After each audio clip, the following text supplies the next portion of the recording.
Thank you very much, everyone. It's a great honor to be with the President of South Africa, President Ramaphosa, and he is a man who is certainly in some circles really respected, other circles a little bit less respected, like all of us, in all fairness, like all of us. We all like that. We also have a few of my friends. Ernie Els, a great golfer. He's a truly great golfer. And Retief Goosen, who's another really, we call him really a great golfer too, Ernie, right? You two guys are fantastic. And we could add Gary to the group, Gary Player. What a group of golfers South Africa's had. Yes, yes. There must be something in the water, right? It's yes. something good. These two guys are it's unbelievable. It's the water set. Yeah, Gary's Gary. And David Frost, also another one yes. that I know is such a great one. Indeed. Was he as good a putter as they say, David? He's a putter. He's a putting machine, right? Absolutely. But he's another one. So something very good about South Africa in golf, and golf is still doing great in South Africa. And they have young players, I hear, coming up that are going to be very good. But it's an honor to have you here, and my friend, it's an honor to have you, one of the greatest businessmen in South Africa and long beyond. Thank you for being here. It's a very, very great honor. Appreciate it. So we're going to be discussing certain things. As you know, we have the G20 is going to South Africa. When is that going to be? In November.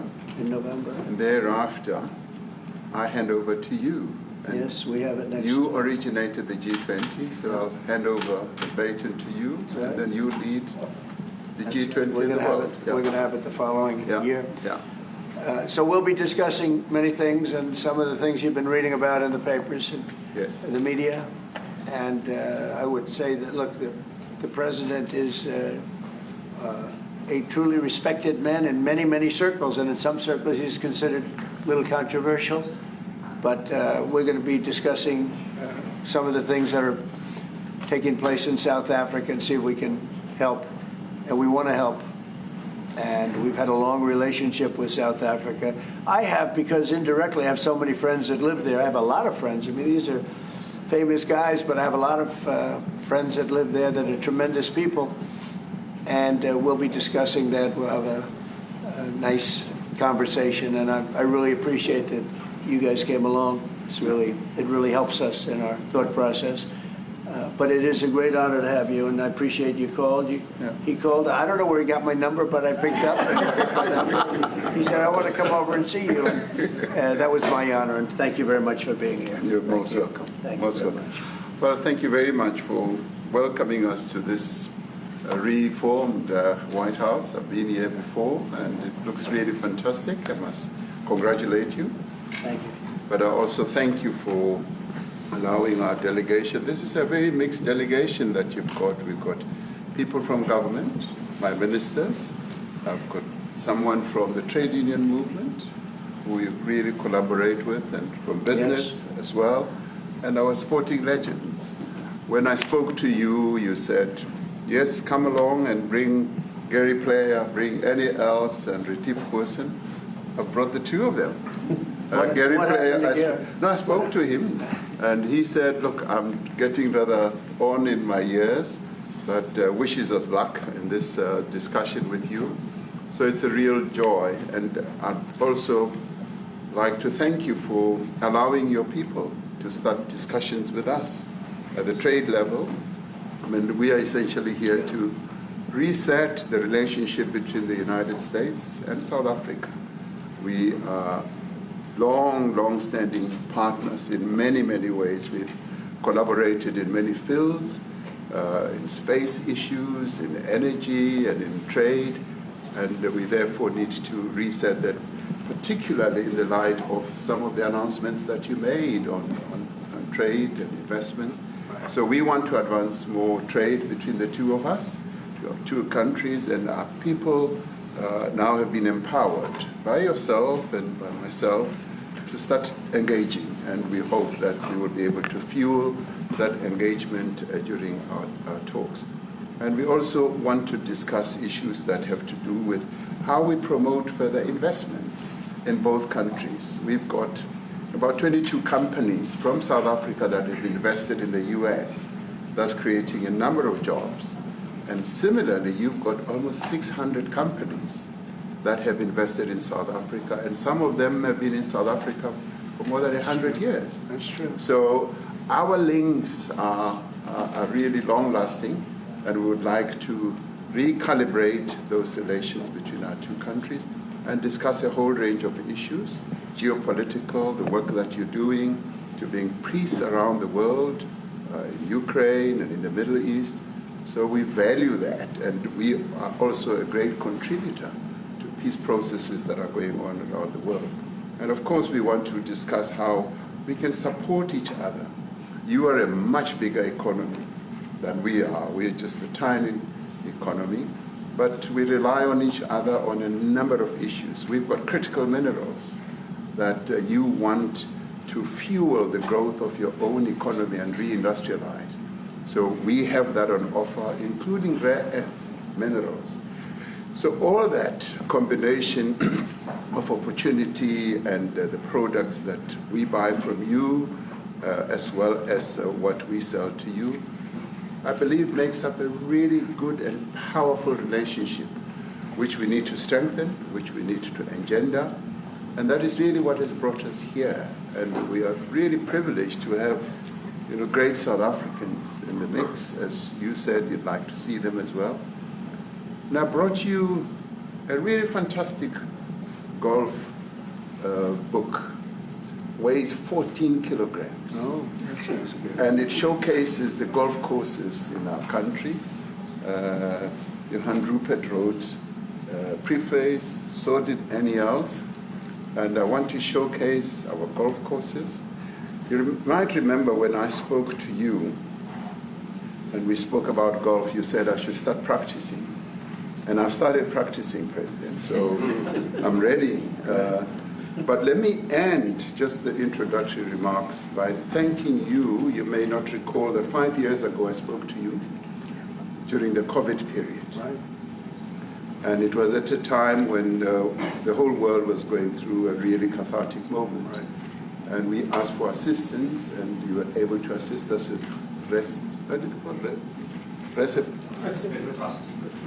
respirators,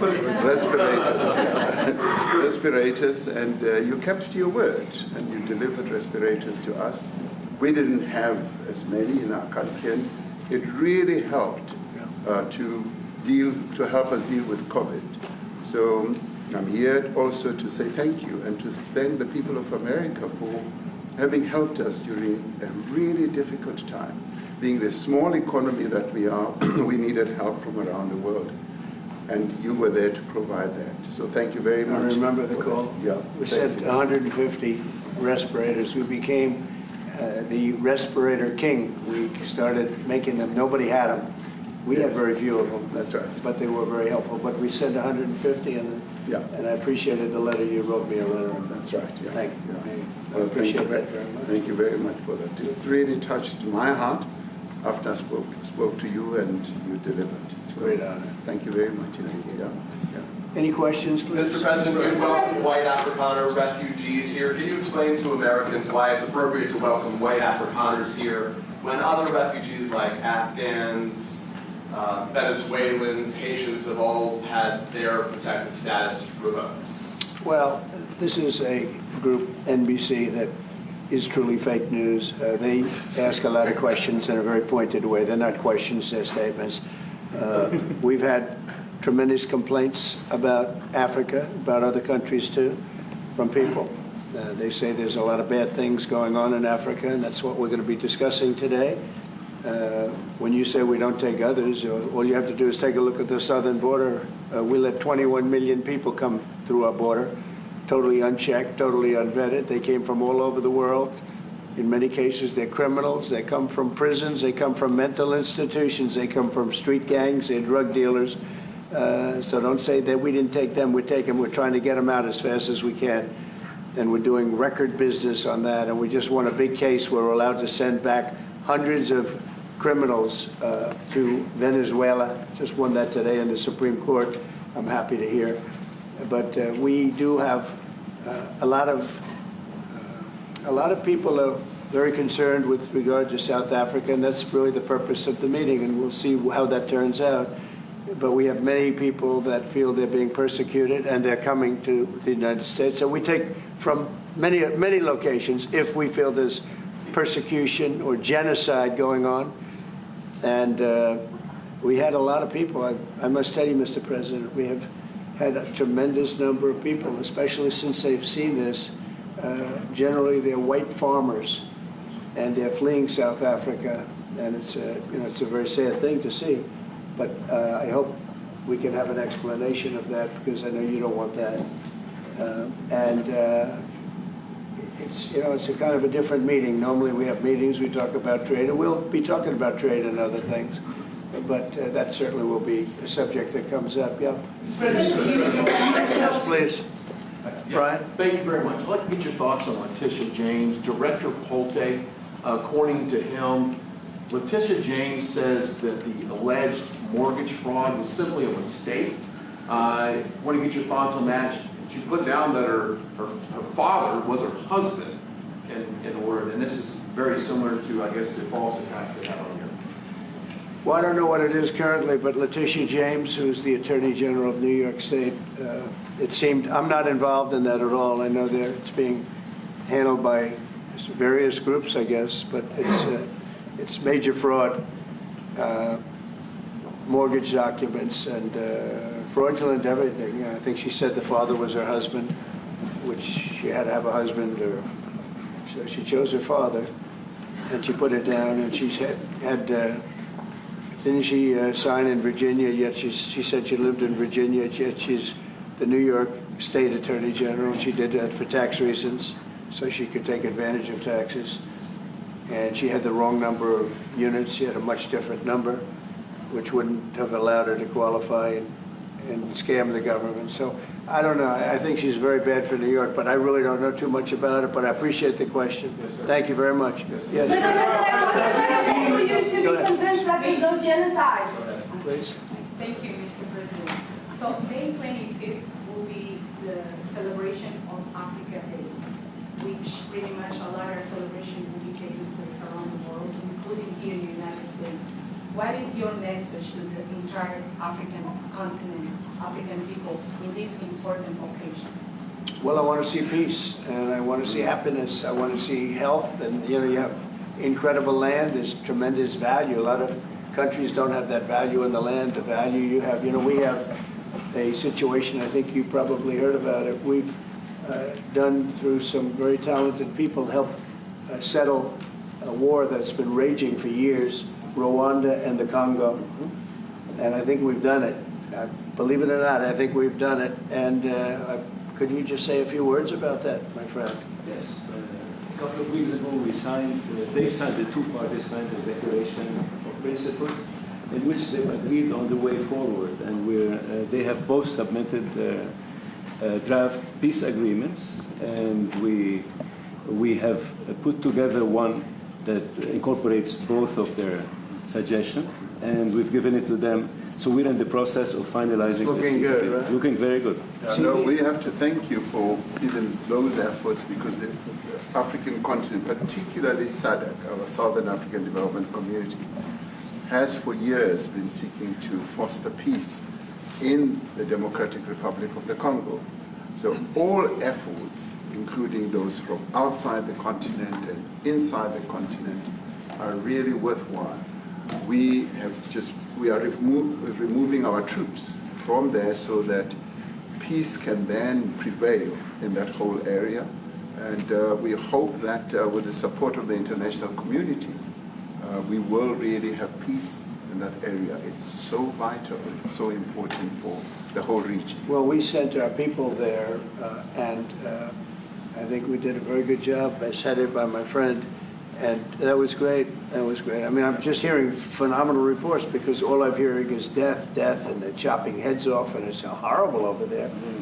And it was really brave of you to go there, and I really appreciate it. And it looks like we have something very, very substantial. We also talked about trade with them in terms of rare earth and all, but really more for it's like If you take a look at what we just did with Pakistan and India, we settled that whole thing, and I think I settled it through trade. We're doing a big deal with India, we're doing a big deal with Pakistan, and I said, what are you guys doing? You know, somebody had to be the last one to shoot.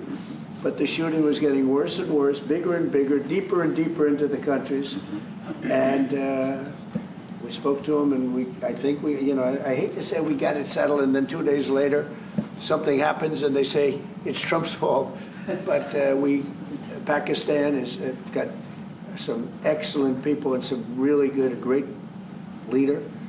And India is my friend, Modi. Modi? And he's a mutual friend? Yeah, he's a great guy. And I called them both, and we just did something good. We're trying to settle Russia, Ukraine. We spoke with President Putin for 2.5 hours the day before yesterday. I think we made a lot of progress, but that's a bloodbath. 5,000 people are being killed a week, 5,000 soldiers a week, not including people in cities and towns that are also being killed. So we're trying to help. And it doesn't affect us. It's not our people. It's not our soldiers. It's Ukraine and it's Russia. But if we can save 5,000 souls, we'll do it. You know, we're pretty good at it.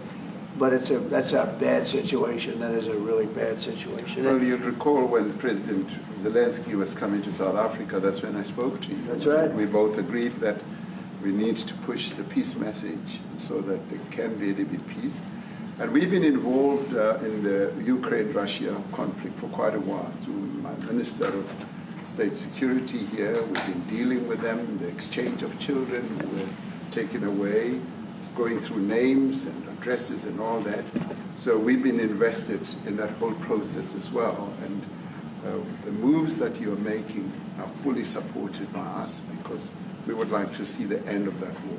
Yeah. Sure. I called Zelensky, and they said, he's in South Africa. I said, what the hell is he doing in South Africa? He was talking to us. We got this baby. I said, that's a strange one. I said, what are you doing in South Africa? Yes. That's a strange one. He's trying to make peace.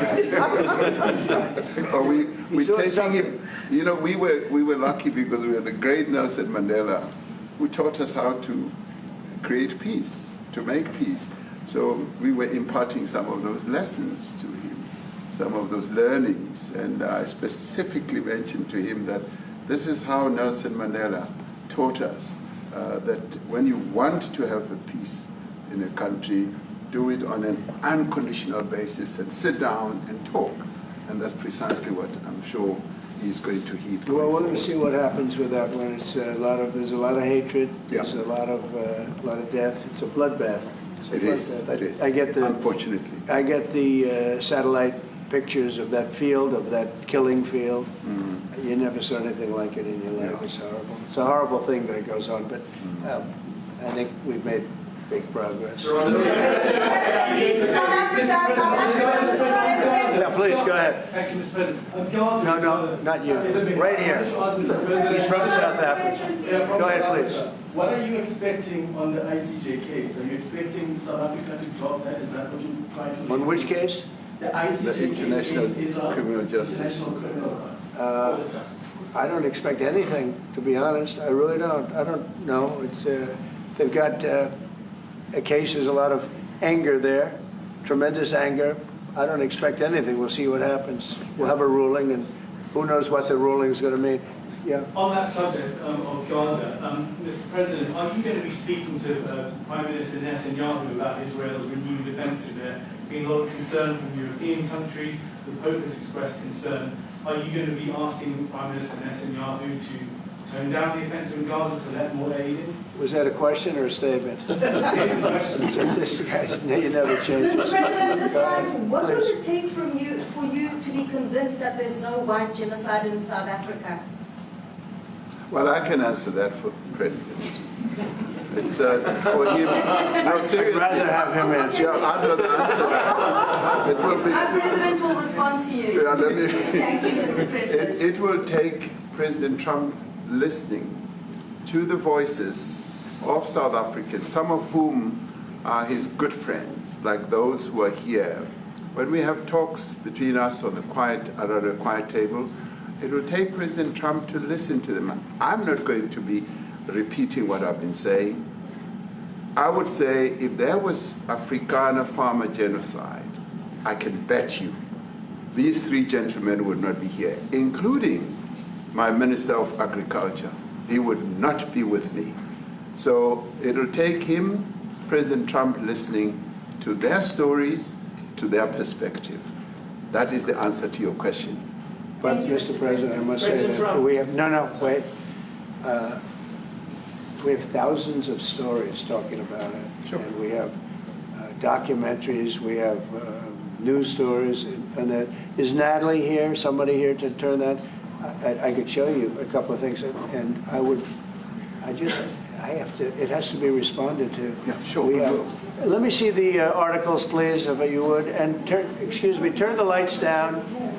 Turn the lights down, and just put this on. It's right behind you, Johan. There's nothing this parliament can do. With or without you, people are going to occupy land. We require no permission from you, from the president, from no one. We don't care. We can do whatever you want to do. Who are you to tell us whether we can occupy land or not? We are going to occupy land. Yes. South Africa occupy land. That's who we are. Whatever we want to do, we can withdraw my membership from this useless parliament. Yes, Honorable Member. Must never be scared to kill.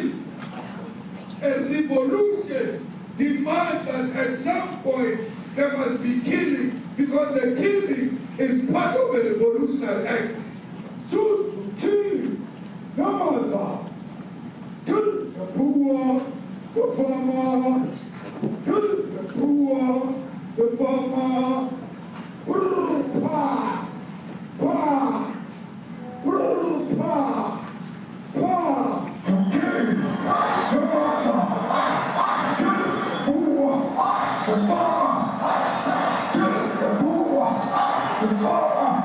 The mayor of DA in PE is a white man. So these people, when you want to hit them hard, go after a white man. They feel a terrible pain because you have touched a white man. Not because Mashawa and Soli will not be touched. They will be touched, no one. But we are starting with this whiteness. We are cutting the throat of whiteness. Shoot to kill. Yamasa. Kill the brewer, the farmer. Kill the brewer, the farmer.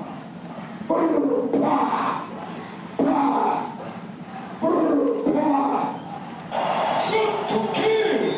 Yamasa. Kill the brewer, the farmer. Kill the brewer, the farmer.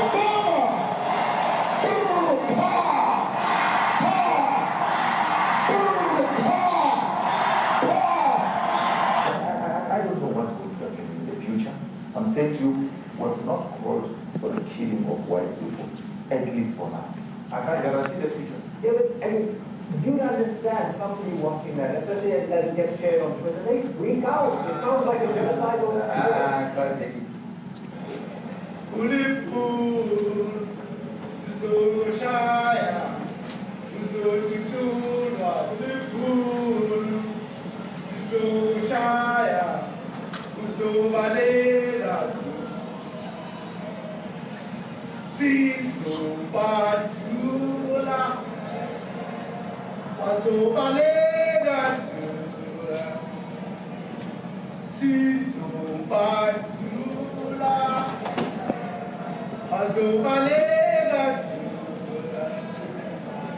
Who will expropriate land without compensation, whether they like it or not. If they object, they can seek refugee in America. Now this is very bad. These are burial sites right here. Burial sites. Over 1,000 of white farmers, and those cars are lined up to pay love on a Sunday morning. Each one of those white things you see is a cross, and there's approximately 1,000 of them They're all white farmers, the family of white farmers. And those cars aren't driving. They're stopped there to pay respects to their family member who was killed. And it's a terrible sight. I've never seen anything like it. Both sides of the road, you have crosses.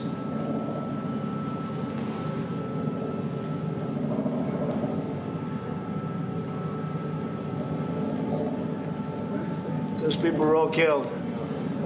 Have they told you where that is, Mr. President? No, I'd like to know where that is, because this I've never seen. But, okay. I mean, it's in South Africa. That's where. We need to find out.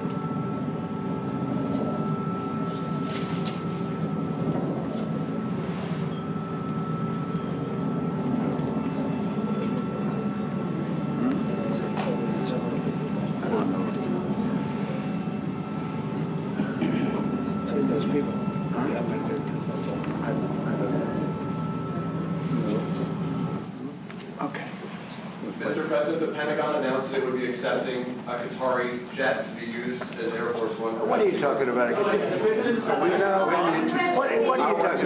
You know, you got to get out of here. What does this have to do with the Qatari jet?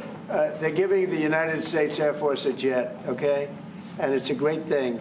We're talking about a lot of other things. It's NBC trying to get off the subject of what you just saw. You are a real, you're a terrible reporter. Number one, you don't have what it takes to be a reporter. You're not smart enough. But for you to go into a subject about a jet that was given to the United States Air Force, which is a very nice thing, they also gave $5.1 trillion worth of investment in addition to the jet.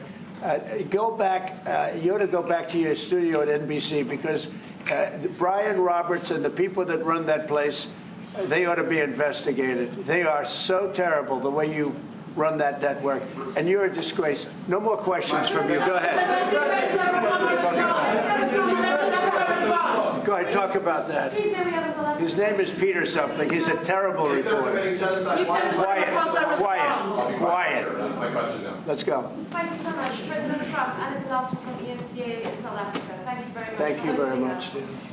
What would you like President Ramaphosa to do about the situation that we've just seen on the screen? I don't know. Look, these are articles over the last few days. Death of people. Death. Horrible death. Death. I don't know. To pick anyone, white South Africans are fleeing because of the violence and racist laws. And this is all, I mean, I'll give these to you. So when you say, what would I like to do? I don't know what to do. Look at this. White South African couple say that they were attacked violently. And, President Trump, when will you go and see for yourself if it is? well, I could do that. Look, here's burial sites all over the place. These are all white farmers that are being buried. And he asks about a jet that was given. You ought to be ashamed of yourself. You know, you are so bad. You're such a bad reporter.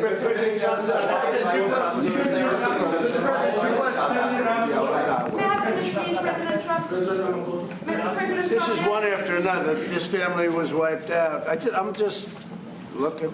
Can we get a report from President Ramaphosa? Your reaction to those videos, Mr. President Trump, Well, I think the videos are so.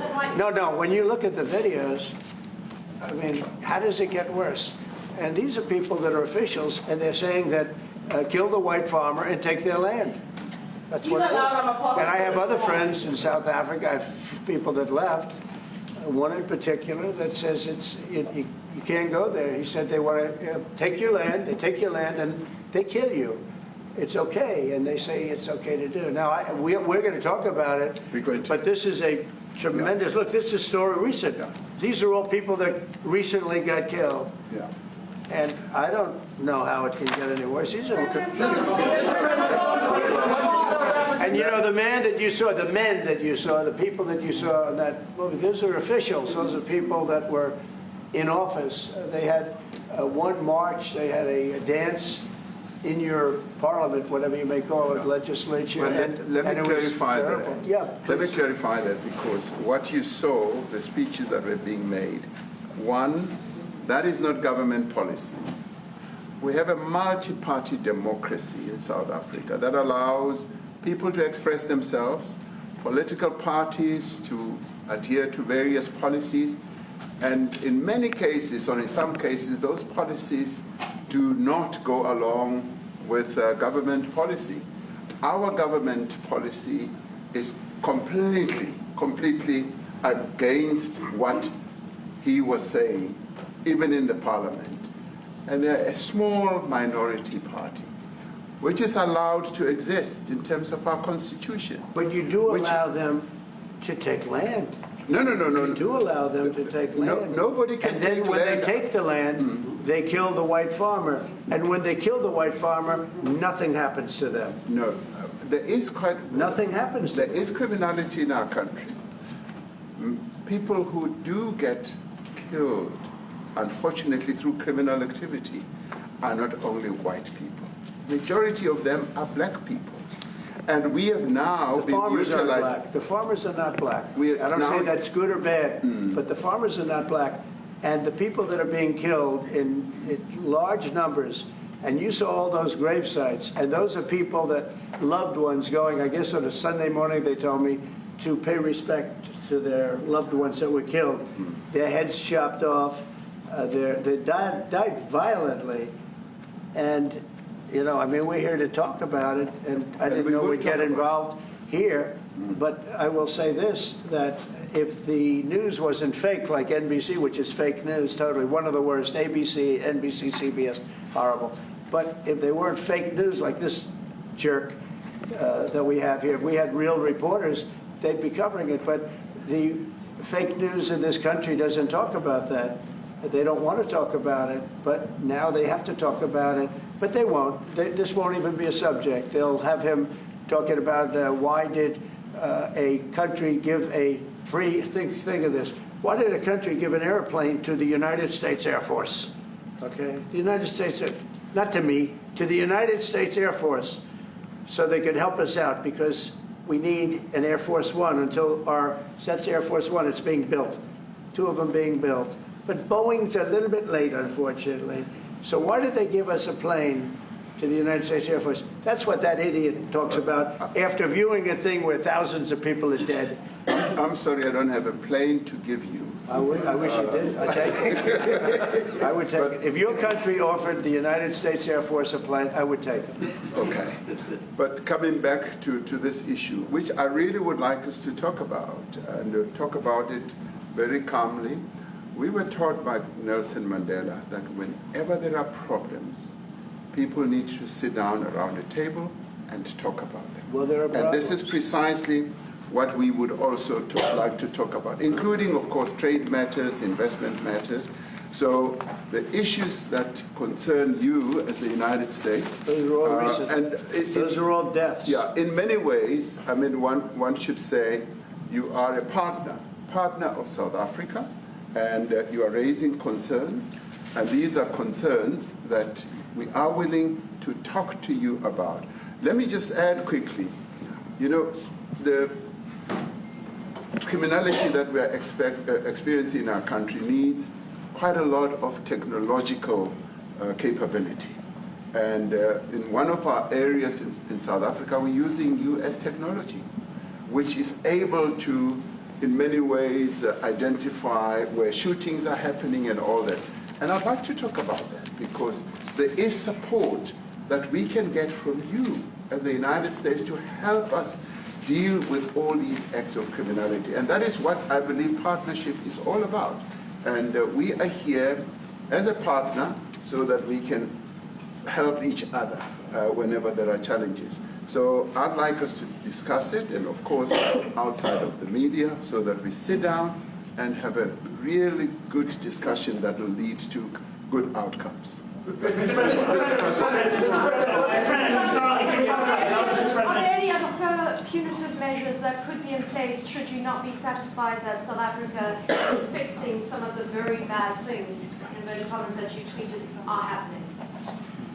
Well, there are a lot of bad things happening in many countries, but this in particular has been very, very bad, very bad. And because of we're going to have the whole world watching in another short period of time because you have the G20, and that's a big deal. And it seems like, I want you to look good. I don't want you to look bad. Very good. But we have hundreds of people, thousands of people trying to come into our country because they feel they're going to be killed and their land is going to be confiscated.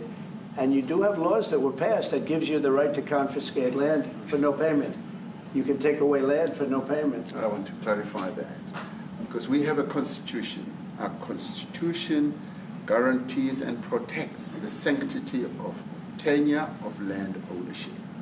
And that constitution protects all South Africans with regard to land ownership.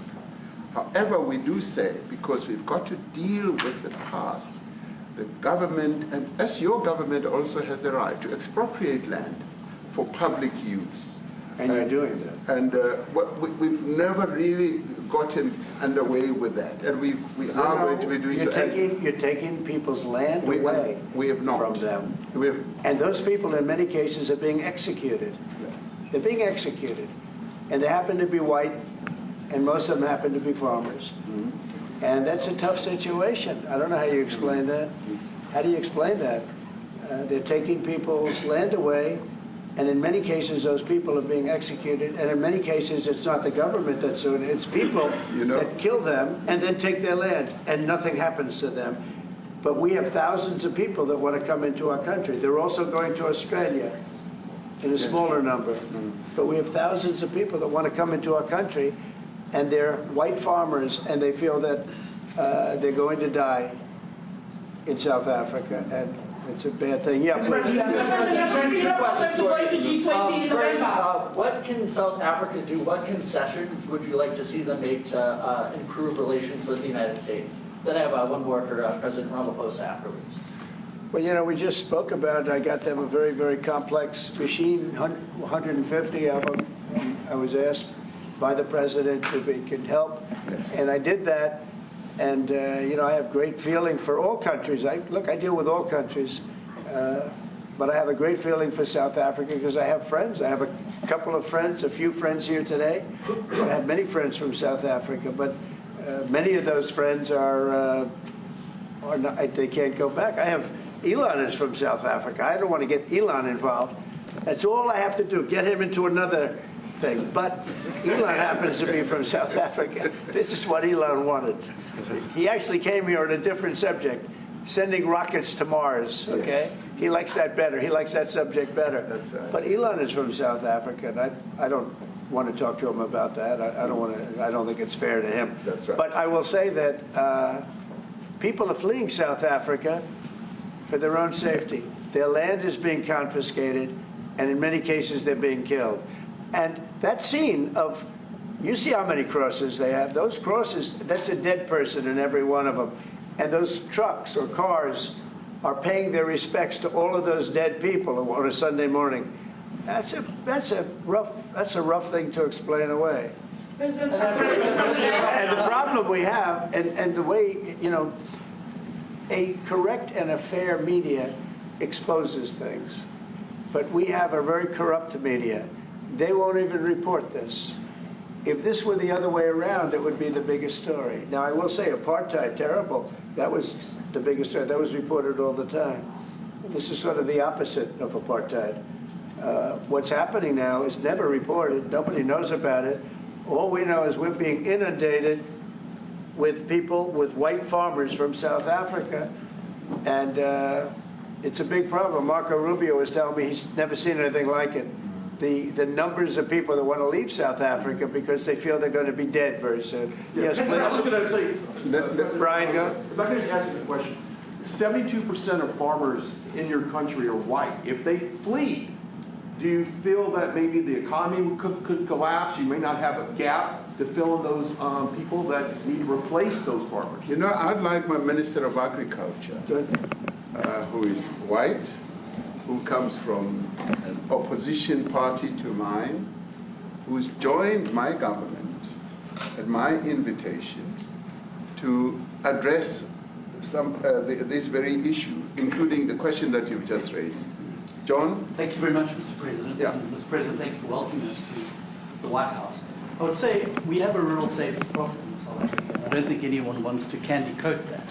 And it requires a lot of effort to get on top of it. It's going to require more policing resources. It's going to require a different strategy to be able to deal with it. But certainly the majority of South Africa's commercial and smallholder farmers really do want to stay in South Africa and make it work. And I've just come from the largest agricultural show in the Southern Hemisphere with organized agriculture and farmers, and the majority of them want to stay. But they too there have a memorial to those who've died as a result of farm attacks. And as the Minister of Agriculture, it is something that I'm particularly exercised with my colleagues at police and my colleagues in the justice cluster to start making farm attacks and stock theft a priority crime. And it affects all farmers in South Africa, particularly stock theft. It has a disproportionate effect on smallholder black farmers. I also want to just say this, that the two individuals that are in that video that you've seen are both leaders of opposition minority parties in South Africa. Nkonto Wesizwe under Mr. Zuma and the economic freedom fighters under Mr. Malema. Now, the reason that my party, the Democratic Alliance, which has been an opposition party for over 30 years, chose to join hands with Mr. Ramaphosa's party was precisely to keep those people out of power. We cannot have those people sitting in the union buildings making decisions. And that is why after 30 years of us exchanging barbs across the floor in Parliament and trying to get one over on each other, we've decided to join hands precisely to keep that lot out of government, because the day they get in to the doors of the union buildings in South Africa or control of our parliament, that's what you're going to see.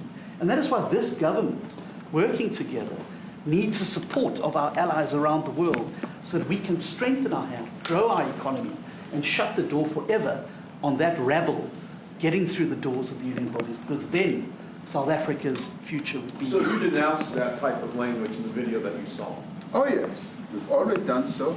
As government, as my own party, we are completely opposed to that. We, in 1955, adopted a document which said South Africa belongs to all who live in it. But why wouldn't you arrest that man? That man said, kill the white farmers, kill the white farmers. And then he danced, and he's dancing, and it's kill the white farmers. I think, I'm not sure, but I think if somebody got up in Parliament and started saying kill a certain group of people, he would be arrested very quickly. That man is going all over South Africa, and that's not a small party. That was a stadium that holds 100,000 people, and I hardly saw an empty seat. That's a lot of people. That's a lot of representation. And those crosses, we have dead white people, dead white farmers, mostly. And you take a look at Australia, they're being inundated, and we're being inundated with people that want to get out. And their farm is valueless, it's valueless, and they just want to get out with their life. And this is a very serious situation. And if we had a real news or real press or media, we don't have that, because they won't talk about this, because they're all guys like that idiot. But if we had a real press, it would be exposed. And you know, the beauty of exposing it is it's like a cleansing action. When it gets exposed, it'll get fixed. That's when it'll get fixed. But people don't talk about it. And I'll tell you who's talking about the thousands of people that are fleeing South Africa right now. Will you discuss USAID and the devastating impact the cuts are having across the African continent? Yeah, well, it's devastating, and hopefully a lot of people are going to start spending a lot of money. And I've talked to other nations. We want them to chip in and spend money too. And we've spent a lot, and it's a tremendous problem going on in many countries. A lot of problems going on. The United States always gets the request for money. Nobody else helps, as you know. Europe doesn't help. Europe hasn't given anything.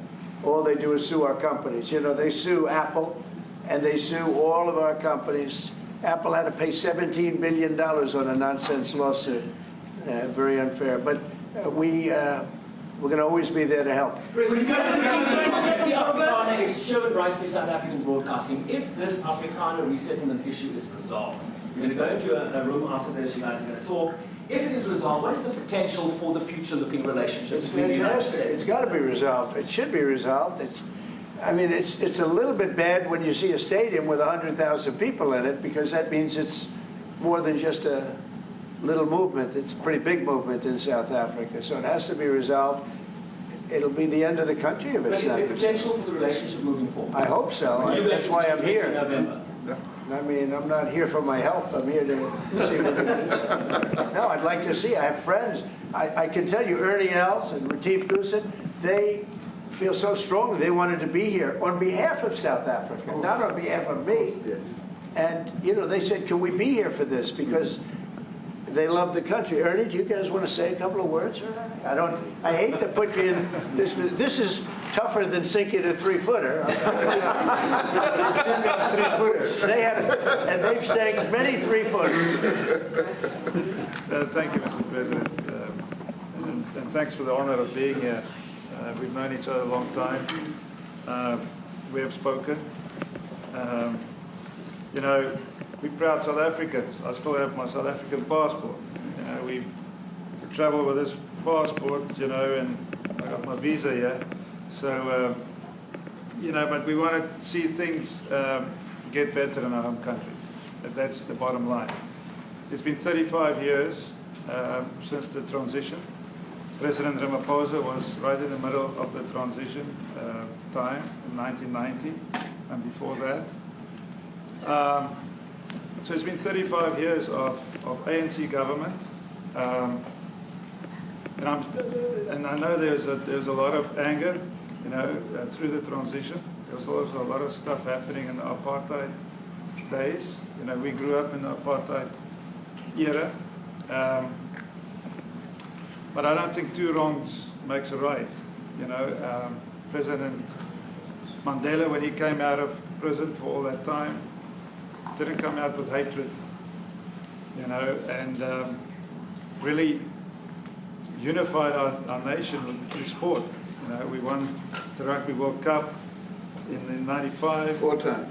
We won the African Nations Cup, soccer. We won some majors as golfers and so forth. So what I'm trying to say is, this has been a long time coming. That's why we really wanted to meet you, meet the administration, and see our way forward, because we still want to see our country flourish. We've got some great things going on. Business is getting involved with government.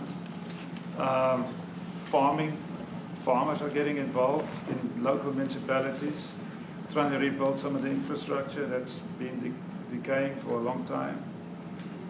So there's a lot of coexistence going on and help from a lot of areas. But I feel we need the U.S.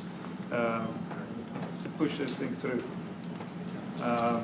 We've got a great ally, if we can have the U.S. It's always been an ally of South Africa for a very long time. Even in the days of the war, up in Angola, you guys helped us. So very important for us to have your support and get the change we need. Where did you do that well?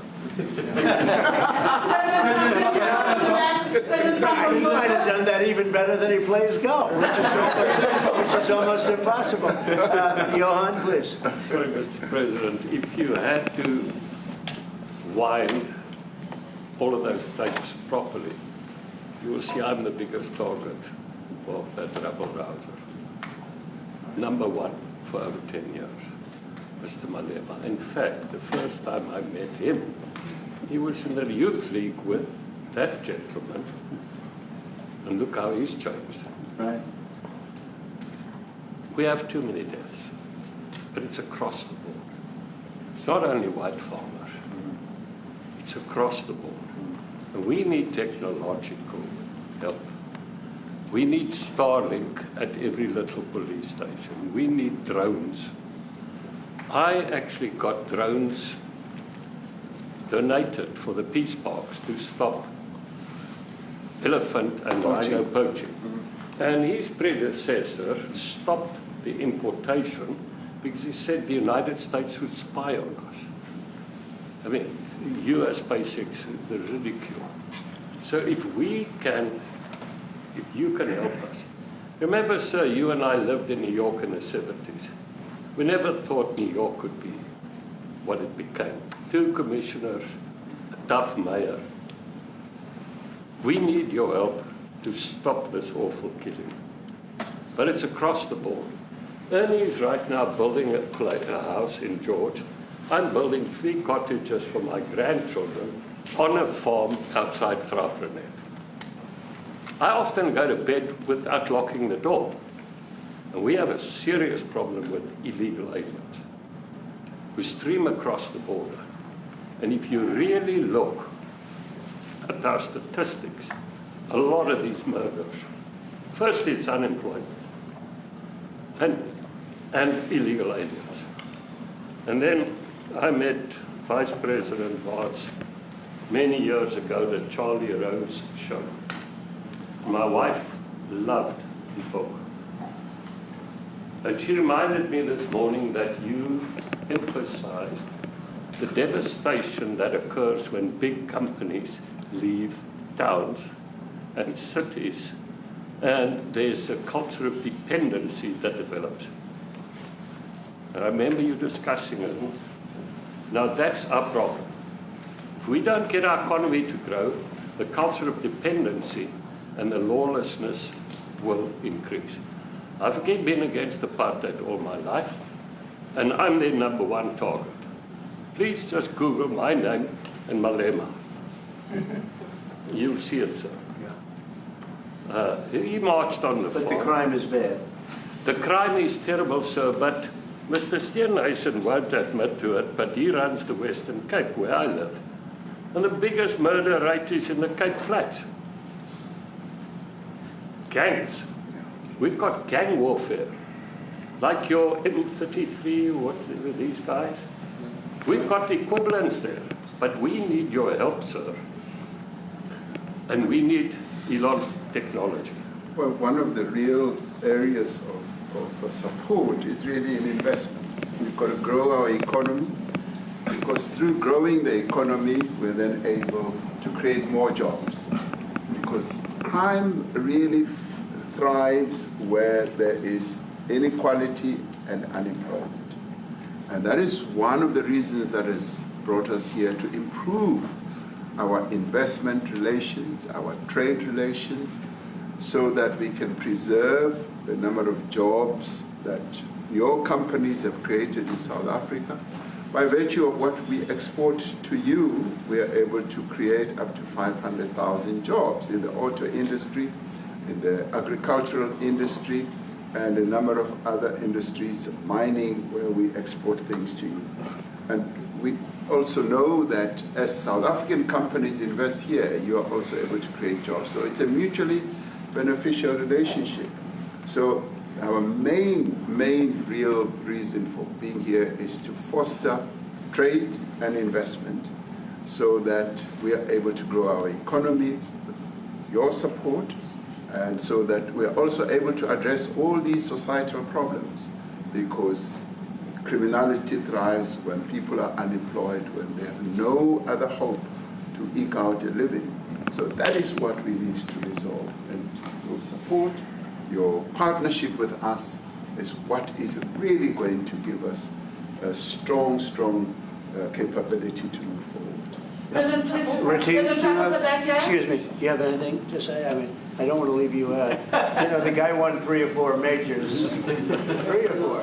No, only 2. That's a lot. By the way, 2's a lot. A lot of tournaments you won too.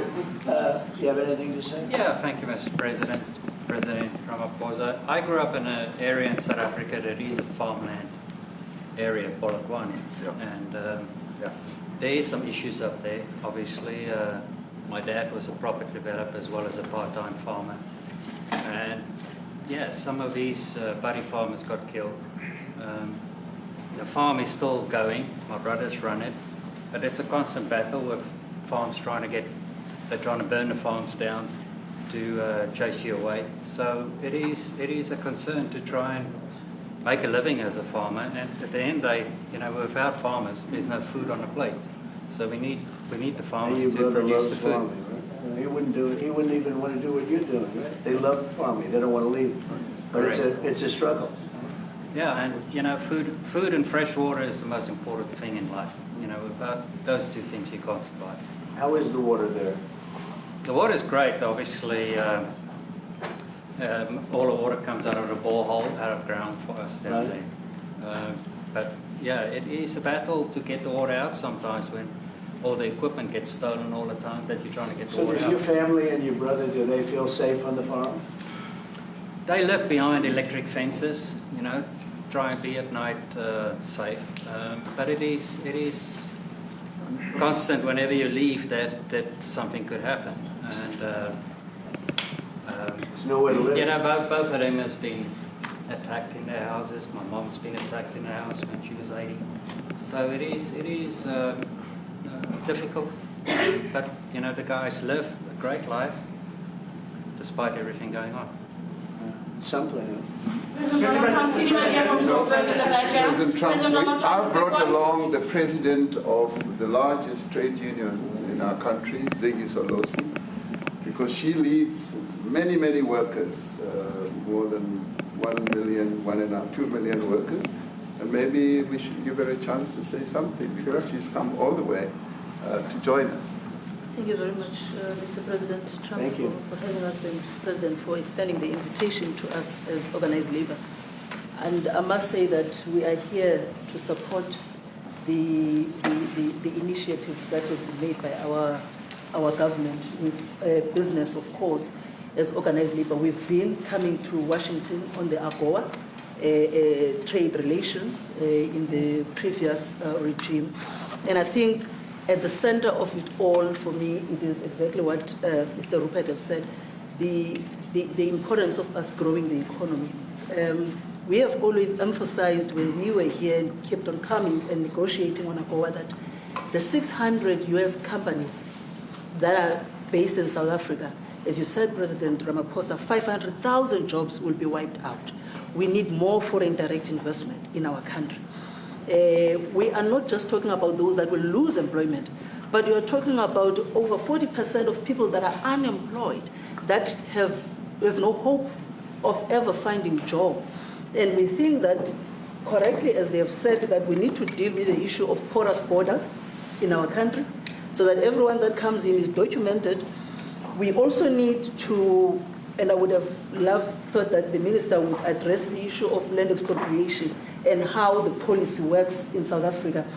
Recently, President, as you were preparing to come here on the news, in, I think it was in Natal, there was a handover of farms.